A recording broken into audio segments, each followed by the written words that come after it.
Now, these JW.org, Jehovah Witnesses, has literally exposed who America is in the Bible.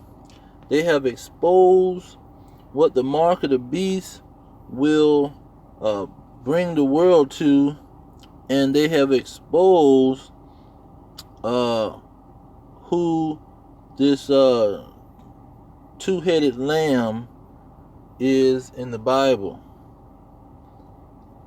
And so, man, it goes a long way. They, in their 1988, let me repeat that, in their 1988 Revelations is grand climax at hand. It's grand climax at hand book. It's a Revelations book.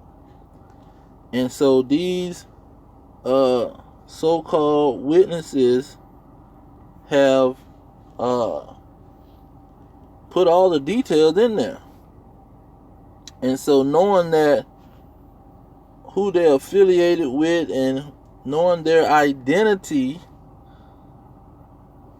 gives us a perfect understanding of these so-called Jehovah's Witnesses. Now when you go to their Revelation book and you look in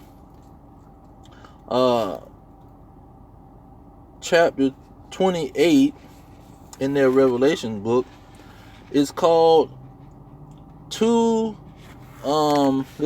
me not misquote. It's called Contending with Two Ferocious Beasts. Contending with Two Ferocious Beasts. So they quote in chapter 28 in paragraph 18, they quote the historian Charles L. Mee, M.E.E. Jr., that he writes in one of his publications or books or whatever. He makes the statement talking about the collapse of the old order of the world. He said, leading in the development of this post-war era was the seventh head of the wild beast, now healed, and with the United States of America moving into the dominant role. It says by the 1980s, the United States of America political power had led the more privileged nations in creating a higher standard of living, fighting disease, and advanced technology. It had even placed 12 men on the moon, and it no wonder therefore that mankind in general has followed the wild beast with admiration. So it's putting America right where John the Revelator said when he looked on and saw this whore. He said he looked on with admiration. Let's go there in Revelation. Let's see here. It was Revelation 17, talking about 17:6. It said, talking about the mystery Babylon the Great, the mother of harlots and abomination of the earth. Verse 6, it said, and I saw the woman drunken with the blood of the saints and the blood of the martyrs of Yahweh, who they even called Jesus Christ. And when I saw her, I wondered with great admiration. You see. So they quote this individual for pretty much saying that America is Babylon the Great, plus it is the two-horned wild beast. Now, when you go to, let's see, paragraph, the same chapter, chapter 28, you go to paragraph, let's see here, 22, at the very end, and say, in the United States of America, the United States of America imprisoned the Jehovah Watchtower Society leaders. And it said, having authority over every tribe, people, tongue, nation, the wild beasts clamp down on God's work worldwide. So they calling America, they saying wild beasts, but they saying America, you see, is doing these things. America is this two-horned wild beast leading the charge. So when you go to the next, when you go to paragraph 25, it quotes the verse Revelation 13:11, and it exercised all authority of the first wild beast in its sight, and it makes the earth and those who dwell in it to worship the first wild beast. That's what America does. And so it says that it must be a word. It said this two wild beasts got to be a world power. Then when you get to it's chapter 28, and it's paragraph 26. It say, well, what can this 200 wild beast be?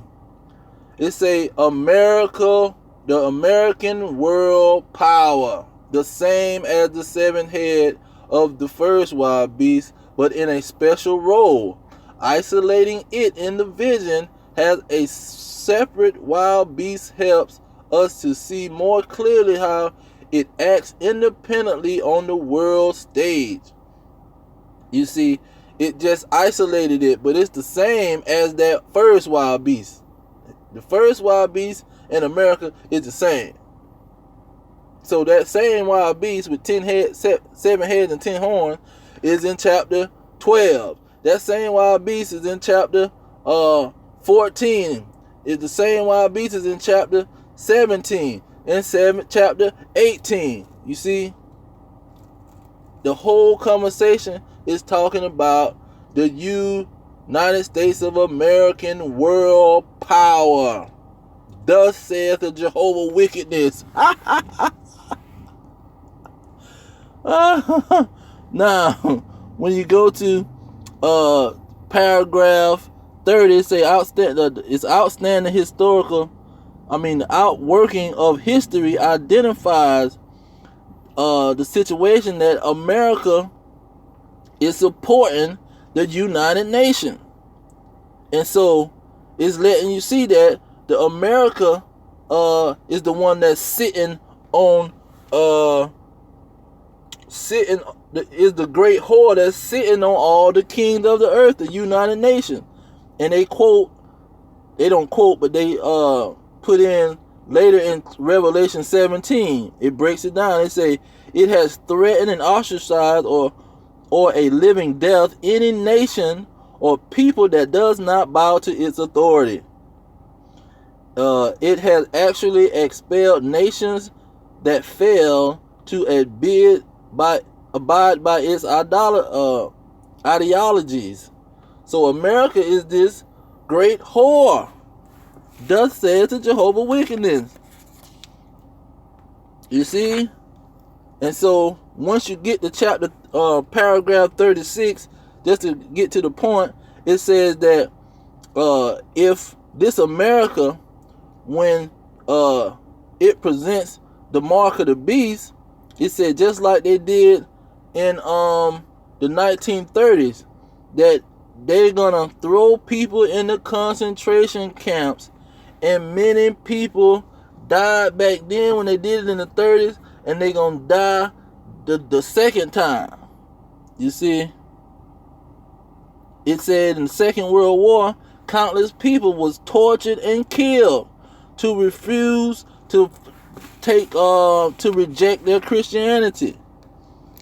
Then it said in paragraph 37, in some areas of the earth, religion is ingrained in the community and life that anyone stands for the Bible will be ostracized from their family and their friends. You got to have great faith to endure. Then it says that Bible believers who fell sick are often pressured by doctors and nurses to break God's law. Now it's talking about this chapter, this headline is the mark of the beast. In the headline of the mark of the beast, in paragraph 37, It's talking about doctors and nurses trying to get people to break God's law and take whatever the mark of the beast is. Thus says the Jehovah wickedness. You see, that's what we dealing with. Now then when you go to their Daniel book, they tell you America is the world power, sitting on top of all the other political powers. At the bottom of the statue, when Yahushua come, he got to battle with America. Come on now. Then they quoted in the Revelation book, they quoted Revelation Revelation 19:20 and said that America was the false prophet, speaking as the false prophet. Let me get the page. They said America was speaking as the false prophet. What page did they quote that? Revelation 19 and 20. Let me get that. Okay. Paragraph 27. Paragraph 27. It says that this two-horned beast, that's America, that it has adequate credentials as a prophet. So it's telling you, and when you go to Revelation 19:20, it talks about the beast and the false prophet. So it's identifying America as the false prophet, the red dragon, and the Babylon the Great. Come on, man, the great city. Jehovah's wickedness telling on the Edomites off the rip. Come on. But I'm going to leave it there. All praise to Yahweh, Ba'ashem, Yahweh Shai, Ba'ashem, Kakadash. Double honor to the elders pushing the truth. That the blacks, Hispanics, and Native Americans are the true Israelites of the Bible, and those scattered abroad from the sentence of slavery, or the captivities of the Israelites. And then you have the brothers, the elect of those Israelites is going to be worldwide. A chosen elect is going to be chosen to survive World War III and Armageddon. And so our kingdom is at hand. The kingdom of the Israelites is at hand. Shalom.